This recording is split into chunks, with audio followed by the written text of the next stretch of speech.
اعوذ باللہ من الشیطان اللعین الرجیم بسم اللہ الرحمن الرحیم۔ میرے واجب الاحترام مومنین و مومنات، السلام علیکم ورحمۃ اللہ وبرکاتہ۔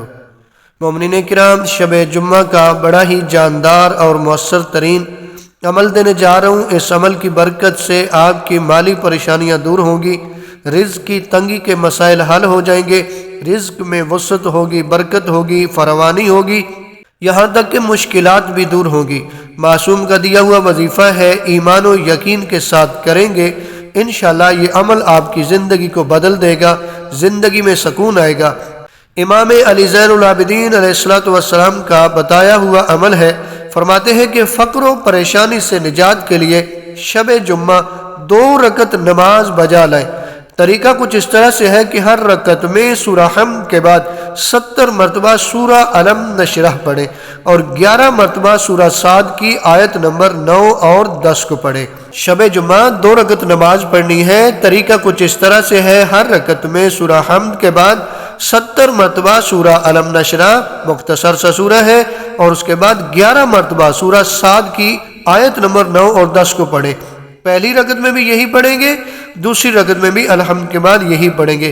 نماز سے فارغ ہونے کے بعد خشوع و خضوع سے آپ نے کہہ رہے یا وہابو، 1 تسبیح پڑھ لیں، 2 تسبیح پڑھ لیں، انشاءاللہ خداوند متعال اس عمل کی برکت سے آپ کی مالی پریشانیاں دور فرما دے گا، رزق کے مسائل حل ہو جائیں گے اور یہاں تک کہ مشکلات بھی دور ہو جائیں گی۔ شب 13، شب 14 اور شب 15۔ شب 13 کو 2 رکعت نماز پڑھی جاتی ہے اور شب 14 کو 4 رکعت نماز پڑھی جاتی ہے اور شب 15 کو 6 رکعت نماز پڑھی جاتی ہے۔ نماز پڑھنے کا طریقہ ایک ہی ہے کہ ہر رکعت میں الحمد کے بعد سورہ یاسین، سورہ ملک اور سورہ اخلاص، ہر ایک رکعت میں ایک مرتبہ یہ سورہ پڑھنی، یعنی الحمد، اس کے بعد 1 مرتبہ سورہ یاسین، 1 مرتبہ سورہ ملک اور 1 مرتبہ سورہ اخلاص۔ ان کو دیکھ کے بھی آپ پڑھ سکتے ہیں۔ شب 13 کو یہ 2 رکعت نماز پڑھیں گے، شب 14 کو یہ 4 رکعت نماز پڑھیں گے اور شب 15 کو یہ 6 رکعت نماز پڑھیں گے۔ یہ نماز بھی پڑھیں اور آج کی مخصوص نماز کی طرف بڑھتے ہیں، جو ایک ہمارا سلسلہ چل رہا ہے،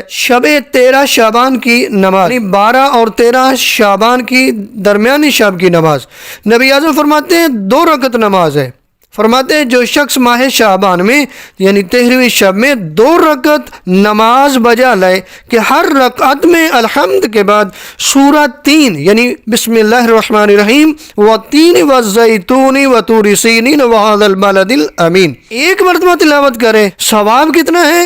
نبی اعظم صلی اللہ علیہ وآلہ وسلم بیان فرماتے ہیں کہ گویا اس نے 200 ایسے غلاموں کو خرید کر راہ خدا میں آزاد کیا کہ جو غلام جناب اسماعیل علیہ السلام کی نسل میں سے تھے، اور خداوند عالم اس کے گناہوں کو اس کی برکت سے یعنی اس نماز کی برکت سے ایسے معاف فرمائے گا جیسے وہ ابھی شکم مادر سے دنیا میں آیا ہو، یعنی ایسے پاک ہو جائیں گے جیسے آج ہی پیدا ہوا ہو۔ اور خداوند عالم اس نماز کی برکت سے آتش جہنم کو اس سے دور فرمائے گا اور اس سے محمد صلی اللہ علیہ وسلم اور ابراہیم علیہ السلام کی صحبت روز قیامت نصیب ہوگی۔ روزوں کا ثواب جو شعبان کے 13 روزے مکمل کرے تو 7 آسمانوں کے فرشتے اس کے لیے خدا سے استغفار کریں گے۔